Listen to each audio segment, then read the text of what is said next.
Aujourd'hui, on s'attaque à un morceau un peu différent de ce qu'on fait d'habitude et un peu complexe. On parle du CID. Si ça vous dit rien, c'est le temps de rester avec nous puis d'essayer de comprendre. C'est parti. Bienvenue à Francophone, une communauté francophone en soins critiques.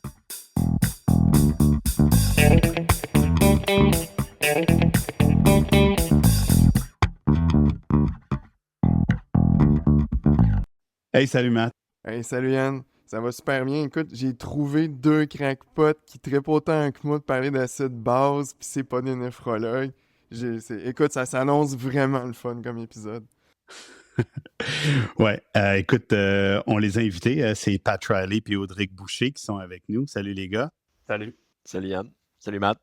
Merci d'être là à nouveau. On a fait le podcast que vous avez sûrement écouté, Bicar ICU 2, mais là, on rentre dans le vif du sujet. Donc, aujourd'hui, je vais les laisser aller, on va les laisser parler. Vous allez voir, ils ont quelque chose d'assez intéressant et pas nouveau, mais assez complexe à nous expliquer. Puis, inquiétez-vous pas, il va y avoir toutes les notes possibles dans la balado. Avec eux, aujourd'hui, on va essayer de comprendre comme une manière de penser différente de ce qu'on était habitué, de ce qu'on a appris à l'école de médecine, puis même ce qu'on fait à tous les jours dans notre vie de clinicien, autant à l'urgence qu'aux soins intensifs, c'est la notion de SID, S-I-D, le Strong Iron Difference. Donc, je ne sais pas s'il y a une manière de le dire en français, ils vont pouvoir tout nous expliquer ça. Je vais les laisser aller parce que j'ai hâte de voir comment ils vont ouvrir nos horizons. Ouais, mais juste avant, je tiens à dire, Yann, ça s'annonce vraiment intéressant comme discussion parce qu'on en a jasé un peu avant, là. Et sérieusement, là, pour les auditeurs, là, c'est une façon vraiment différente de voir les désordres acido-basiques. Ça va peut-être vous parler, donc je vous encourage vraiment à écouter tout le long. On va mettre beaucoup de visuels aussi, de références dans les notes de la balado. Fait que n'hésitez pas, si vous posez des questions, vous voulez vous référer, faire pause à l'épisode, aller regarder et reprendre l'écoute là, à ce moment-là sans problème, parce que ça peut être un peu aride, mais ça va être passionnant. J'en suis. Écoute, j'ai de la misère, Yann. Il a fallu que tu me recordes avant l'épisode. Là. C'est ça que j'étais en train de me rendre compte, là, que vous allez être là d'être trois complètement crinqués, mais c'est parfait, c'est ça qu'on veut. Donc, les gars, je vais vous laisser aller. Je pense qu'il faut commencer par le concept d'électroneutralité. J'aimerais ça vous écouter là-dessus, puis après ça, fire away. Bon, ben si vous le permettez, je pense que je vais commencer, moi, pour ma part, là, pour expliquer justement, je pense que c'est effectivement le principe de base sur lequel il faut débuter si on veut parler du CID, en fait, du Strong Iron Difference. Je pense pas qu'il y a de façon de le dire en français, là, Yann, pour répondre à ta question. Là. Mais le principe de l'électroneutralité, nous, c'est tout simplement une façon différente de voir les choses. Souvent, les gens ont comme la connaissance de parler des troubles acido-basiques. Tandis que nous, notre approche est différente. C'est vraiment l'électroneutralité, en fait, c'est que l'importance est beaucoup moins mise sur le pH des patients parce que le pH va être sacrifié là, en tant que tel au détriment justement de l'équilibre entre les anions, les cations. Là. Fait que grossièrement, les plus et les moins. On nous explique quand on est à l'école, tu sais, je ne sais pas si vous vous souvenez, là, les graphiques avec ce qui est appelé le Gamble-Gram, le graphique entre l'équilibre entre le sodium, qui les charge comme positives, le chlore, les bicarbonates, l'anion gap. C'est le même souvent qu'on nous enseigne, l'anion gap. Dans le fond, c'est que ces deux côtés de ce diagramme-là doivent toujours être égales. Puis, dans le fond, c'est le principe de base. Avec ça, on peut jouer justement avec les valeurs dans ce diagramme-là pour justement le chlore, le sodium, faire varier ces variables-là justement pour détecter justement des troubles acido-basiques. C'est de là le principe justement du CID qui provient. Le CID, dans le fond, c'est la différence entre le sodium et le chlore. Aussi simple que ça, pur et dur. C'est une simplification des charges fortes, positives et négatives. Ça nous permet de détecter, dans le fond, des acidoses métaboliques qui sont dépendantes surtout de la chlorémie. OK?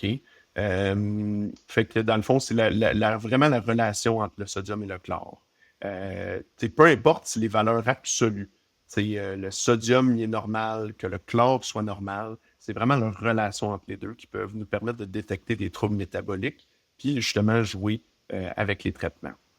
Fait que je vais juste remettre l'emphase là-dessus, là, que on va en reparler plus tard, mais on peut être hyperchlorémique avec un chlore normal. Fait que ça, c'est juste un concept quand même qu'il faut accepter tôt. Fait que maintenant qu'on pense à notre le Gamblegram, donc les deux colonnes d'équilibre comme Audric l'a dit, je veux que vous preniez le temps éventuellement d'aller regarder cette photo-là, puis que vous compreniez que pour nous, l'approche qu'on va prendre, donc l'approche de Sid, qui est basée sur l'approche de Stewart, c'est un changement dans notre conception d'imaginer les acid-base. Fait que généralement, quand on est à l'école puis on nous apprend la façon traditionnelle Henderson-Hasselbalch, c'est qu'on se dit, ben, pour devenir acidotique, il faut recevoir des H+, puis pour devenir alcalotique, il faut recevoir des bicarbonates. En fait, Stewart, dans sa nouvelle conception, ça date fin des années 70, début des années 80, là, mais cette nouvelle façon de penser-là, c'est qu'en fait, les bicarbonates ne sont pas une variable indépendante. On ne peut pas ajouter des bics dans un système ou les enlever. Ils vont être dépendants des autres acteurs dans cette formule d'électroneutralité-là. OK? Donc, si on regarde les deux colonnes du Gamblegram, puis on se dit que les bicarbonates doivent être une variable dépendante, donc les seules deux variables qui peuvent changer sont du côté droit, là, donc c'est le chlore puis l'anion gap.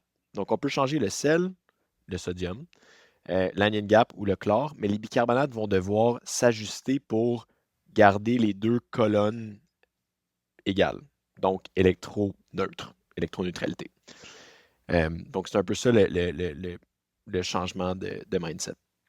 Puis, la raison pour laquelle on trouve que c'est un changement de paradigme, c'est que ça nous permet de façon plus concrète de comprendre les traitements qu'on va donner à nos patients.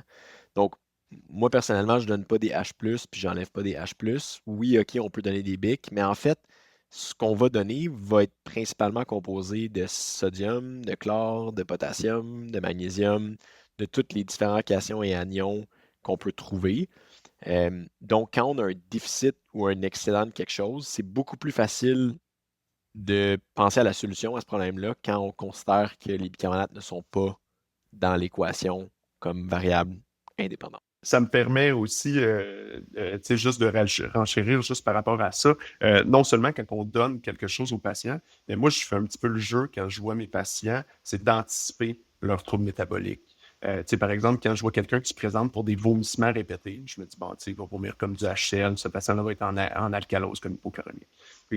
J'essaie d'anticiper mes problèmes pour me dire, je vais adapter mes traitements. Si le patient a de la diarrhée profuse, puis il va perdre des bicarbonates, je me dis, j'anticipe que ce patient-là va peut-être avoir justement une acidose hyperchlorémique.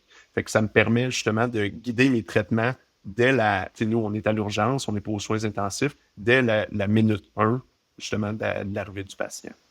Si je comprends, dans le fond, là, en résumé, l'électroneutralité, c'est que le corps va sacrifier le pH pour garder l'électroneutralité, puis qui peut pas vraiment jouer sur son sodium ni son chlore. Fait que c'est les bicarbonates qui vont servir un petit peu de tampon, puis qui va sacrifier les bics pour justement garder cette électroneutralité-là.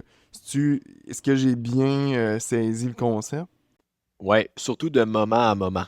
Parce qu'on s'entend que le rein va s'adapter au courant des jours. Donc, si on a un milieu qui est, par exemple, hyperchlorémique, puis on met fin à la pathologie, mais le rein va être capable de s'équilibrer. Mais en aigu, ça se fait quand même assez rapidement. Tu as tout à fait raison que le corps va toujours sacrifier le pH pour garder l'électroneutralité. OK. Maintenant qu'on vient de définir l'électroneutralité, maintenant, je pense que ça serait bien pour qu'on puisse comprendre la suite des choses. Peux-tu nous définir un peu plus qu'est-ce que le CID en tant que tel? Parfait. Fait que, dans le fond, on va revenir à ce qu'Audric a présenté tantôt, les deux colonnes de l'électroneutralité. Puis, le CID, en fait, c'est super simple. C'est juste la différence entre les deux ions les plus forts. C'est simplifié là, parce qu'on peut inclure tous les ions et tous les cations et anions dans le calcul, mais la façon la plus facile de le faire cliniquement, c'est juste de faire Na moins Cl. Puis pour les plus perspicaces des auditeurs, vont se rendre compte que en fait, c'est la première étape d'un calcul d'anion gap. Fait que quand on fait Na moins Cl moins BIC, on fait juste s'arrêter à Cl, puis on a notre CID. OK? Puis c'est quand même logique parce que si on regarde notre Gamblegram, c'est une équation qui inclut tout sauf le Anion Gap. Fait que c'est comme une genre de règle de 3 pour trouver la réponse du Anion Gap. Fait qu'on a on a 2 calculs importants à date. On a le calcul d'Anion Gap qu'on connaît tous déjà de l'école, puis on a le CID.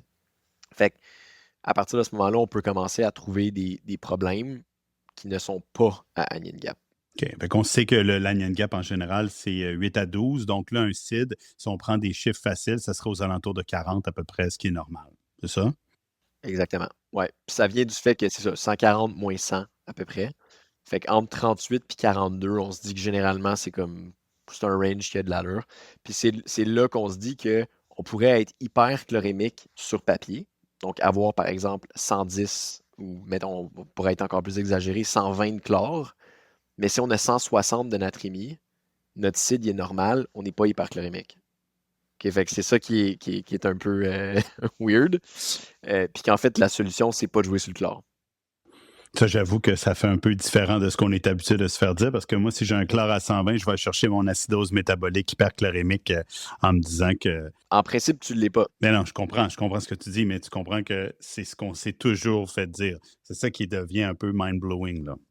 Puis si je prends l'inverse de ton exemple, ça veut dire que je pourrais être en hyperchlorémie avec un chlore à 105, par exemple. Tu sais, si j'ai une natrémie, mettons, à 100, je sais pas, 130, 135, si j'ai un chlore à 105. Tu pourrais être en hyperchlorémie avec un chlore bas. Tu pourrais avoir genre 80, tu sais, comme on a déjà toutes vu tous les extrêmes possibles de sodium, là. Fait en fait, c'est le sodium qui va régir un petit peu plus parce qu'on a tendance à avoir notre focus sur le sodium. Mais tout se peut. Fait que dans le fond, il ne faut juste pas regarder les valeurs absolues du chlore. Fait que si je comprends bien, c'est vraiment pas les valeurs absolues, là, mais c'est vraiment la relation qu'il y a entre les deux qui nous permet de voir là, s'il y a un désordre ou s'il y a un problème sous-jacent. Là. C'est vraiment la relation entre les deux, c'est vraiment des valeurs relatives. Fait que c'est pour ça que moi, j'aime l'imaginer comme étant deux verres là, qui sont toujours égaux. Puis s'il y a quelque chose qui bouge, ben ils doivent être égaux. Fait que c'est vraiment, vraiment la relation entre les deux. Puis moi, ce que j'aime de ce que Pat, tu nous as expliqué avec le CID, donc tu sais qu'on le rappelle, c'est vraiment Na-Cl, qui est une simplification de l'anion et cation fort. C'est que moi, j'aime beaucoup l'aspect mathématique de la chose. Puis c'est des étapes de calcul, des calculs bien simples. Fait que c'est pour ça que c'est pas quelque chose de compliqué puis que on peut apprécier le faire. C'est que quand on veut calculer, par exemple, notre Anion Gap, ben, on calcule notre CID en partant. Fait que, par exemple, quand on fait Na-Cl, on découvre un CID à 20. Ben là, on se dit, ah, tabarouette, je sais déjà que j'ai un problème. Puis ce serait très curieux d'avoir un problème en plus d'Anion Gap. Fait que tu peux, comme déjà, comprendre d'autres problèmes juste en faisant les premières étapes. C'est vrai que c'est un calcul qui est facile. C'est déjà disponible sur la biochimie standard qu'on demande, le sodium puis le chlore. Fait que c'est vrai que ça peut nous aiguiller quand même assez rapidement et facilement là, au chevet. OK. Alors maintenant qu'on a défini ça un peu, on s'en va où là avec ça? Qu'est-ce que vous faites là? Où est-ce que vous voulez nous amener là avec ces concepts-là? Ben, principalement deux choses que moi je vais faire avec le principe, ce principe-là, le principe du CID. La première des choses, moi, c'est surtout guider mes traitements. OK? Premièrement, surtout pour les fluides, de tout le volume qu'on va donner au patient. Par exemple, un patient hyperchlorémique, je vais essayer de ne pas lui donner quelque chose non plus qui est hyperchlorémique. Fait qu'on se rappelle, on peut calculer des CID pour les patients, pour leur plasma, là, quand on fait leur prise de sang, mais les solutés qu'on va donner, eux aussi, ils ont un sodium, ils ont un chlore interrelié. Fait que par exemple, du NS, ben, on a la même quantité de sodium que de chlore, donc ça a un CID à 0. Ça fait pas tout à fait du sens de donner, par exemple, un soluté de normal salin à un patient qui est en acidose hyperchlorémique. Fait que moi, c'est un peu de cette façon-là que je vais guider mes traitements. Par exemple, si j'ai un patient qui a justement une acidose hyperchlorémique, je ne sais pas, sur des pertes digestives, qui a 10 de BIC ou quoi que ce soit, ben là, je vais peut-être chercher un soluté avec un CID plus haut pour justement guider mon traitement et réhydrater mon patient. Fait que moi, c'est la première façon que je l'utilise personnellement. Puis la deuxième façon, c'est dans des troubles métaboliques un peu plus complexes pour détecter des troubles mixtes. Fait que par exemple, que j'ai un patient qui a un acidocétose diabétique, là, pour dire quelque chose, mais qui a des BIC qui sont, par exemple, qui ne cadrent pas avec leur Anion Gap que je découvre et tout, ben, je me dis, il y a un autre problème sous-jacent. Puis avec le CID, le calcul est tellement simple que la relation entre si une acidose ou une alcalose métabolique hyperchlorémique ou hypochlorémique surajouté, ça devient facile de détecter des problèmes mixtes puis de mieux les traiter. Ouais. Fait qu'on va juste comme recap que dans le fond, si ton CID il est au-dessus de 40, on est en alcalose. Puis s'il est en dessous de 38, on est en acidose. Puis encore une dernière fois, juste pour vraiment simplifier la chose, il y a juste deux façons d'être acidotique. OK, du point de vue métabolique, évidemment, là, parce qu'on peut avoir des acidoses respiratoires, mais du point de vue métabolique, on ne peut uniquement devenir acidotique en augmentant notre anion gap ou en augmentant la quantité de chlore. On pourrait aussi faire une combinaison de ces deux choses-là ou les deux en inverse, mais c'est les deux seules variables qui peuvent changer. Juste pour faire du pouce sur ce que Audrey qui dit, puis je pense que ça vient bien avec l'étude Bicar ICU qu'on a révisée au dernier épisode, c'est que les gens persistent et signent à essayer de trouver des traitements un peu one size pour les patients comme donner des becs à des acidoses ou encore, moi, une de mes études préférées que j'aime parler aux gens pour leur démontrer que l'approche acid-base est importante, c'est SALT-TD. Fait que les fameuses études qui essayent de dire que le NS est moins bon que le lactate ringé ou vice-versa, dans le fond, ce qu'on réalise, c'est pas basé dans la science de penser qu'on peut donner du LR à tout le monde puis améliorer les outcomes ou qu'on peut donner du NS à tout le monde puis améliorer les outcomes. Moi, j'aime ça prendre ça d'une étape en avance puis de regarder la présentation clinique de mon patient, de dire, mettons, OK, ce patient-là, il vomit sans arrêt depuis 2 jours. Mon soluté de choix initial avant même d'avoir les bilans, ça va probablement être du NS. OK? Parce que je sais qu'il va avoir probablement une alcalose hypochlorémique. OK?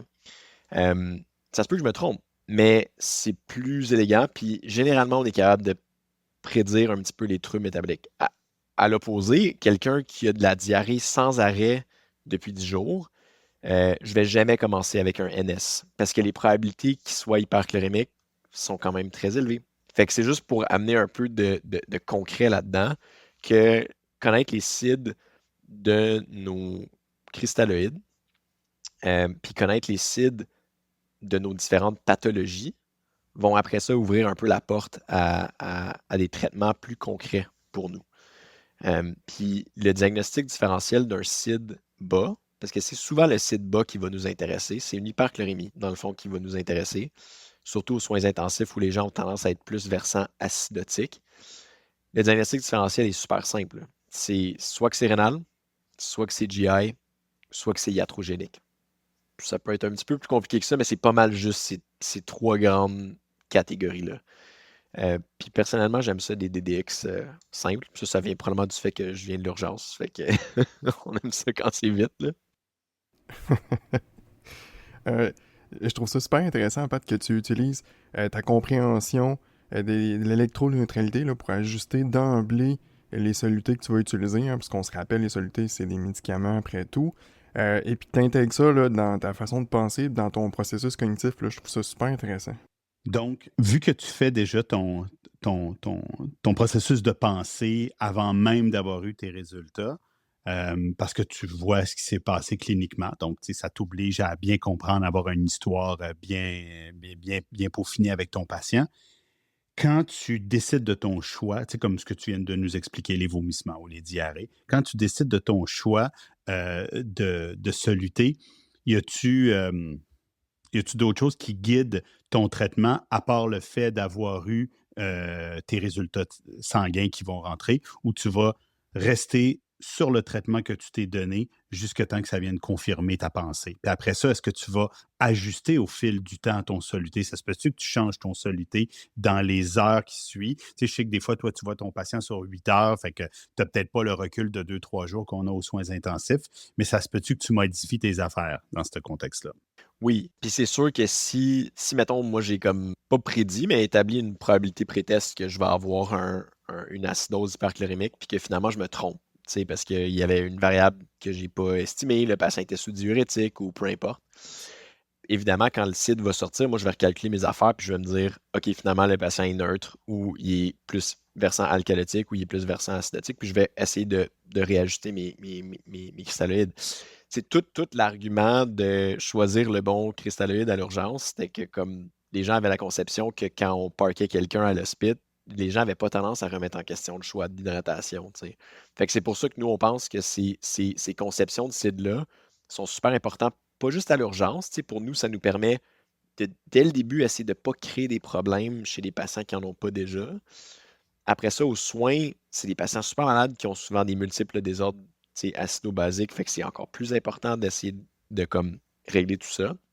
Puis à l'hospitalisation, pour pas, encore une fois, créer des torts iatrogéniques. Puis, tu sais, les gens vont pouvoir dire après que, tu sais, les évidences d'une acidose hyperchlorémique, c'est pas si sévère que ça, mais ça reste que c'est des anomalies biochimiques qui, tu sais, au minimum, doivent avoir un effet légèrement négatif sur notre patient, là. Ouais, puis je pense, Patrick, que ça fait longtemps que c'est prouvé que l'hyperchlorémie, c'est pas très bon pour le système, pour les reins, les vasoconstrictions de l'artériole afférente. On sait que l'hyperchlorémie entraîne plus de thérapie de remplacement rénal. Fait que je pense que ton approche est excellente parce qu'il faut vraiment être agressif là-dessus puis pas laisser les choses aller. J'ai connu l'époque, malheureusement, heureusement qu'elle est révolue, l'époque de Rivers, où est-ce qu'on jutait les gens jusqu'à 13 litres en 72 heures. Oh my God, puis que là, il était gonflé comme des ballons, puis qu'il finissait tout dialysé, puis il était hyperchlorémique. Je pense qu'on est loin de ça maintenant, heureusement. Puis ce que tu décris là, vient encore plus faire un petit fine-tuning à ce niveau-là de ce qu'on a amené là, dans les 10-15 dernières années, là, depuis Process, là, depuis 2010 à peu près. Tu viens de me parler du comment tu peaufines tes traitements. Mais tantôt, toi, Audric, là, vous avez parlé de la détection des troubles mixtes. Voudrais-tu juste m'en parler un petit peu plus, s'il te plaît, pour me donner quelques exemples de qu'est-ce qui fait que tu vas aller, le fait de déterminer que tu as un trouble mixte, qu'est-ce que ça va amener dans ta pratique là, quotidienne? Oui, moi, si tu veux, je peux répondre à ça, là. Tu sais, par exemple, là, je vais te donner un exemple. Tu sais, un patient, tu sais, je vais mettre un cas clinique, là, comme ça, des fois, c'est plus facile de se le figurer. Un patient qui aurait, par exemple, une MPOC, tu sais, fait qu'il y a une alcalose probablement chronique compensatoire là, à son acidose respiratoire. Fait que là, ce patient-là, pour dire de quoi il se promène avec des bics normales à 35. Ça, c'est sa normale, c'est sa base à lui. Il y a un pH normal avec ça et tout. Là, il vient à l'urgence, puis il y a 25 de bics. Fait que là, tout le monde se dit, il n'est pas en acidose, tu sais, ce patient-là, il y a des bics normales. Par contre, c'est sûr que tu vas détecter quelque chose. Fait que moi, c'est pour ça qu'en calculant un CID à ce gars-là, puis par la suite un anion gap, même si le patient il a des bicarbonates normales, fait que, tu sais, pur et dur, il n'y a pas d'acidose, tu sais, justement, qui est détecté, justement, parce qu'il y a des bics normales, il y a assurément une acidose comme qui est relative. Fait que moi, c'est là souvent qu'on va détecter les troubles mixtes. Fait que par exemple, ce patient-là, tu sais, c'est un patient hypothétique qui a juste quelque chose là, qui a baissé ses bics de 10 pour dire de quoi, on va dire encore l'exemple d'un acidocétose diabétique. Ben, si tu ne calcules pas ton CID, ton gap pour ce patient-là, tu le détecteras peut-être pas. Parce que tu vas regarder ses labos, il n'y a rien qui apparaît en rouge. Puis là, tu te dis, il est correct, ce gars-là. Mais au final, non, il travaille probablement plus fort, puis il compense quelque chose de sous-jacent. Fait que moi, c'est là, des fois, qu'on va détecter des troubles mixtes. Audric, je ne veux pas alourdir le narratif de ce qu'on se dit, mais c'est intéressant là, ce que tu as dit là, par rapport au BIC 25 parce que son baseline est à 35. Es-tu capable de me donner le même exemple que tu viens de me donner, là, mais donne-moi des chiffres rapides là, pour qu'on fasse le petit calcul là, dans notre tête, là, dans les airs comme ça, puis pour montrer que, oh, là, ça t'amènerait, parce que tu me parlais des BIC à 25, mais fais-moi un calcul de CID, là, puis ton onion gap, puis tout ce que tu viens de nous expliquer là, pour qu'on essaie de saisir ça, là, même si c'est fictif. Là. Oui, OK. Fait que, regarde, je vais te donner des chiffres relativement simples, là. Fait que, par exemple, quelqu'un, justement, c'est ça, qui a 35 de bics de base, puis là, il vient, on lui fait des bilans, ses bics sont à 25. Fait qu'ils sont 10 de plus bas que son habitude, mais détectés comme étant normal par le laboratoire. Si on lui met, par exemple, un sodium à 140, c'est pour dire de quoi, qui est normal, puis, tu sais, le patient, vu qu'il a une alcalose métabolique chronique, manifestement, son chlore va être baissé parce qu'il va avoir compensé. Fait que ça va lui faire un CID, un CID qui est augmenté. Fait que le patient, tu sais, j'avais dit 140, fait que ça lui ferait 55 de CID. Fait que là, tu te dis, crime, juste en faisant le début de notre calcul CID, on se dit, crime, ce patient-là, il y a un CID à 55 pour dire quelque chose. Fait que là, tu te dis, bon, il y a une alcalose métabolique. Mais là, il a baissé ses BIC de 10. Fait que si tu calcules un gap, manifestement, tu vas en trouver un parce que tu as 55 de CID, tu as 25 de BIC, fait que tu as 30 de gap. Fait que là, tu te dirais, ouais, j'ai une acidose métabolique à anion gap augmenté. Je suis un patient qui a une alcalose métabolique qui compense son acidose respiratoire chronique. Fait que j'ai trouvé plein de troubles métaboliques, mais qui apparaissent avec des BIC normales. Puis qui, dans certains cas, peuvent avoir des pH normales. Comme on a un des cas qu'on présente dans le cours qu'on donne, c'est exactement le même genre de cas. Quelqu'un qui a une acidose respiratoire chronique, puis qui a on pourrait dire une alcalose hypochlorémique chronique là, à cause de son acidose chronique, puis qui a un anion gap surajouté. Ses bicarbonates arrivent autour de 22, puis le gap est super élevé, mais le pH est normal. Puis le trigger, pour la plupart des gens, comme ce qui les mène à calculer un anion gap, c'est généralement une acidose, ou du moins, je devrais dire une acidémie, en fait, puis pas une acidose. Fait qu'ils calculent sur la résultante. Ils voient un pH à 7,2, ils se disent, ah, je vais calculer un anion gap. L'argument qu'Audric puis moi, on veut faire, c'est que tout patient qui est comme malade, pas trop clair, surtout s'ils sont critiques, le pH est pas si important que ça. Puis en fait, c'est sûr que s'il est bas, ça nous intéresse, mais s'il est normal, ça veut pas nécessairement dire qu'il y a rien qui se passe. Ça exclut pas une anormalité, là. Pas du tout. Puis ça exclut pas une anomalie significative, là. Tu sais, comme vraiment qui peut mettre en danger la vie de notre patient. Alors, Audric, ce que tu donnais comme exemple, tu sais, moi, vite de même, quand tu commençais à expliquer le cas, je me suis dit, si le patient a perdu 10 de BIC, probablement que son pH va baisser. Parce que si c'est un MPOC, on va dire des chiffres, là, il est à 7,40, 60, 35. Ça, c'est son baseline. Il arrive, il y a 35 à 25 de BIC, ça se pourrait que son pH baisse. C'est mon premier réflexe de me dire ça, parce que c'est ça qu'on voit souvent. C'est-tu parce qu'il y a une acidose respiratoire, parce qu'il est MPOC exacerbé, ou il s'est passé quelque chose d'autre, il y a un peu des pressions basses, fait que là, son pH risque de baisser. Mais là, ce que tu as dit, Pat, ça, c'est vraiment intéressant. Ouais, puis je peux te dire pourquoi son pH n'a pas baissé. OK, ben c'est juste, ben tu lis dans mes pensées. Ben non, c'est parfait. J'allais dire, explique-nous pourquoi que son pH ne sera pas baissé dans ce cas-là. Parce que si tu perds 10 de BIC sur quelques jours, oui, tu peux finir par te recompenser à la maison tranquillement. Mais vous le savez, comme moi, que la compensation bicarbonate ne se fait pas comme respiratoire, là, tu sais. Donc, vas-y, explique. C'est pour ça que c'est un cas quand même unique, mais on se l'imagine, c'est pas si infréquent que ça. Fait que la raison pour laquelle ça fait ça, c'est que c'est une cétoacidose diabétique qui vomit. OK? Donc, comment qu'on compense notre acidose chronique? Audrey qui l'a dit tantôt, c'est qu'en principe, on baisse chroniquement notre chlore. OK? Fait que les MPOX, puis ça, c'est pas comme ça que vous y avez pensé. Prenez le challenge sur votre prochain shift ou prochaine journée de soins. Regardez les chlores de vos patients MPOC chroniques, ils vont être bas. OK? Donc, qu'est-ce qui arrive quand on perd des bicarbonates? Ben, probablement qu'on a un gap ou quelque chose de ce genre-là. Fait qu'on se dit, OK, ben, le chlore va réaugmenter. Par contre, si la personne vomit sans arrêt, son chlore va diminuer. Fait que la pathologie elle-même est en train de se camoufler. C'est comme le DKA est capable de se cacher chez un patient MPOC parce qu'il vomit le chlore qu'il a ramené pour essayer de nous montrer qu'il y avait un DKA. C'est capoté. Mais bon, en tout cas. Tu vois, moi, c'est ces patients-là, là, je ne le faisais pas de cette façon-là, mais ces patients-là qui ont des pH presque normales ou juste légèrement baissés avec des BIC plus bas que leur normal, je le voyais parce que mon anion gap calculé par ma machine me disait qu'il était élevé. Puis là, je faisais « Wow! Comment ça se fait que j'ai un anion gap élevé puis j'ai un pH à 7,34? » Donc là, ça me faisait réfléchir à ça. Puis là, évidemment, comme tu l'as dit, ben, nos astocétoses qui vomissent, je pense que ils vomissent toutes, là, ou en tout cas une grande partie. Donc, c'est ça qui me le faisait faire le trigger. Mais d'y aller par le chlore comme ça c'est excellent. Là. Puis nous, on est chanceux, Yann. On est chanceux parce que c'est pas tous les centres qui ont un anion gap calculé. À Montréal, c'est de plus en plus fréquent. Exact. Mais mettons, à Cité de la Santé, ils l'ont pas. Ouais, nous, on n'en a pas. Non, fait que si tu ne l'as pas, tu le calculeras pas parce que ton pH est à 7,33, 7,34.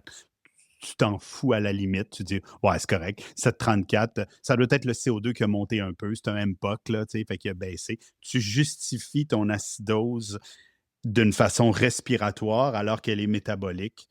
parce que tu n'as pas calculé ton année gap ou tu ne l'as pas vu. Ça, c'est vraiment bien. Ça, moi, je trouve ça vraiment intéressant, ne serait-ce que pour ce petit exemple-là. Ça fait qu'il faut se questionner de cette façon de penser-là. Puis, justement, on a donné des chiffres fictifs, là, on s'entend, là, c'est vraiment de l'à peu près. Mais, on se permettait de nous, on présentait, là, justement, moi, puis Pat, un cas, justement, qui a une acidocétose avec un annual gap à 30 qui se camoufle avec un pH normal, des pics normales. Fait que, on peut aller dans des valeurs relatives extrêmes. Là, c'est rare qu'on voit des annual gap plus élevés que ça. Là. 30. Ouais. 30, tu dis, OK, ça, c'est un peu impressionnant, là, que le pH n'est même pas planté encore. Moi, puis c'est un patient que quand ce mécanisme-là va arrêter, ils vont cochonner, là. Je veux dire, ils sont sur un cliff, comme ça, ils sont vraiment sur le bord, là. OK, wow. Écoute, je veux dire, je suis super content là, que vous nous avez parlé de ça. Évidemment, je ne veux pas rendre ça là, ultra plus lourd que ça l'est parce qu'on le fait de façon verbale dans les airs. Là. Évidemment, comme on a dit, on va mettre le plus d'informations possible. Vous nous donnerez aussi toutes des liens là, qu'on pourrait envoyer nos auditeurs écouter ou lire ce qui est intéressant par rapport à ça. Ce qu'on voulait, c'est vraiment ouvrir cette discussion-là. Puis là, je pense que vous l'avez bien fait. Je ne sais pas, Mathieu, si tu avais quelque chose à rajouter ou si les gars, vous voulez ajouter un dernier détail là, qui peut amener vers la réflexion. Moi, je voudrais juste dire avant que vous le disiez, moi, j'ai bien aimé là, dans mes lectures avant que vous arriviez parce que je voulais pas, je voulais être prêt. Là. J'ai lu sur le SIG et puis j'ai trouvé ça vraiment intéressant avec les anions non mesurés masqués. Là. Puis ça m'a vraiment fasciné, ce côté-là. Je sais que vous ne vouliez pas en parler aujourd'hui, puis c'est bien correct, mais c'est quelque chose d'autre que je suggère au monde d'aller lire sur le SIG, S-I-G, non pas S-I-T. Oui, Pat. Ouais, fait que moi, je veux juste résumer une dernière fois, puis là, parce qu'on a parlé de beaucoup de choses en même temps, là, mais juste une manière de passer à travers un cas clinique très rapidement. Puis vous allez voir que le plus que vous le faites, le plus qu'à un moment donné, vous allez comme être capable de voir à travers la matrice, puis juste regarder les chiffres, puis le savoir, comme c'est quoi la réponse, mais fait qu'il faut se pratiquer. Puis la manière qu'on se pratique, c'est on prend un cas, on commence par calculer un CID, après ça, on complète en finissant avec la Anion Gap. Fait qu'on fait CID moins BIC. Après ça, on n'a pas parlé de la correction de l'albumine, mais on va le mettre dans les informations, j'imagine, sur le site. Mais ça c'est important, surtout pour les patients de soins intensifs qui deviennent hypoalbuminémiques en 24-48 heures toute la gang. Et je le répète pour ceux qui ne le savent pas encore ou qui pensent que ce n'est pas la dénutrition, c'est l'état pro-inflammatoire des soins intensifs qui fait crasher nos albumines. Je pense que c'est bien connu, mais j'ai encore beaucoup trop de résidents qui me parlent de dénutrition pour les hypoalbuminémies. Petite parenthèse, désolé Pat, tu peux continuer. Ben non, mais non, c'est super important. Puis c'est juste de rentrer un peu, on peut faire une vite parenthèse là-dessus, mais que l'albumine, c'est un acide faible. Donc, le plus qu'on en a, ça va comme créer un état un petit peu acidotique. Puis, à mesure qu'on perd notre albumine, ça modifie notre anion gap. Puis ça peut camoufler des problèmes. Donc, c'est pour ça qu'il y a un ajustement pour l'albumine. C'est quoi ton ajustement que tu utilises, toi, pour l'albumine? Fait que dans le fond, l'ajustement qu'on va utiliser, c'est 0,25. 0,25 du delta. Donc, si notre valeur normale qu'on estime habituellement, c'est 40, fait que si, pour dire quelque chose, j'ai 20, ben, on va faire 0,25 fois 20, ça va donner 5. Okay, fait que je vais devoir ajouter 5 à mon anion gap. Il faut l'ajouter, pas le soustraire. Fait qu'on peut voir comment que si l'albumine diminue, on peut avoir un anion gap qui est faussement normal. T'sais, mettons, moi, je vais le calculer, mon anion gap, il va me donner, je sais pas moi, 10, mais finalement, il faut que j'ajoute 5, fait qu'il est 15, en fait. Puis j'ai des anions comme non mesurés qui sont là-dedans. Fait que je vais corriger pour mon albumine. Fait que ça, c'est dans les étapes. Fait que si on recommence du début, on calcule un CID, on calcule un anion gap qu'on ajuste pour l'albumine, puis après ça, on regarde le pH. OK? Fait que si on rentre dans l'exercice de toujours faire nos calculs chez les patients malades avant de regarder le pH, on ne va jamais se laisser emporter par être faussement rassuré par un pH normal. Juste pour ajouter à ce que tu as dit, Pat, pour l'anion gap corrigé, moi, je le fais sensiblement de la même manière que toi, mais je le fais par tranche de 10. Donc, pour chaque perte de 10 d'albumine, j'ajoute 2,5. Alors, de ton 40 d'albumine à 20, j'ajoute 2,5 plus 2,5, donc le 5 que tu disais. C'est vraiment important, je pense, de bien le mentionner à nos étudiants puis de bien le calculer parce que surtout pour nos patients de soins intensifs où est-ce que l'albumine baisse de jour en jour, ça serait dommage de passer à côté de quelque chose qui était facile à identifier, surtout avec la notion d'anion gap corrigé. Le problème avec ça, c'est qu'on peut avoir un annual gap qui semble normal, mais lorsqu'on le corrige, ça devient anormal. Puis c'est là qu'il faut être aux aguets. Raison de plus aussi, maintenant, de plus en plus, dans les calculs automatiques, ils utilisent le potassium. Donc, ça, ce que ça fait, c'est lorsqu'on ajoute le potassium dans l'anion gap, ben, il faut se dire que nos valeurs d'anion gap usuelles de 8 à 12 deviennent plutôt du 12 à 13, 14, 15. Là. Alors, ça aussi, il faut le garder en tête lorsque vous le faites. C'est un petit aparté que je voulais faire à ce que vous venez d'expliquer, les gars. Écoutez, là, c'est vraiment fascinant, c'est vraiment intéressant. Là. Je trouve ça...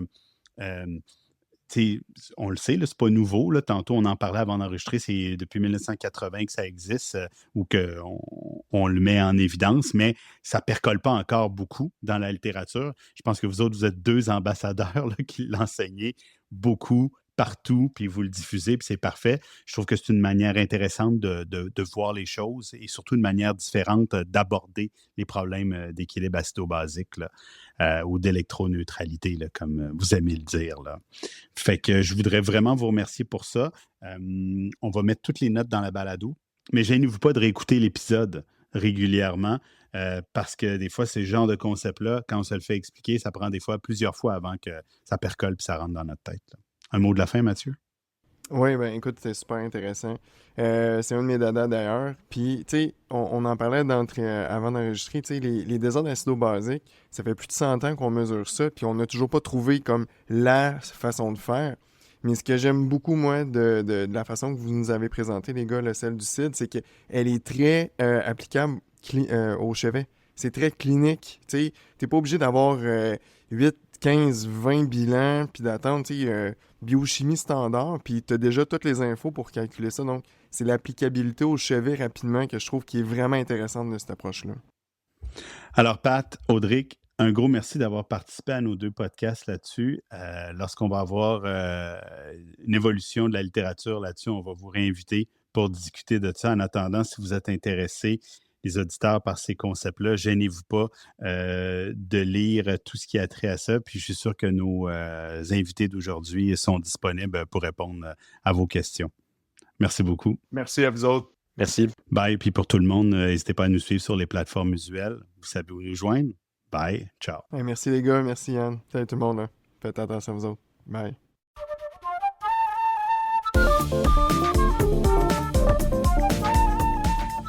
L'information contenue dans cette balado-diffusion est de nature informative seulement et ne remplace aucunement le jugement ou l'avis d'un professionnel.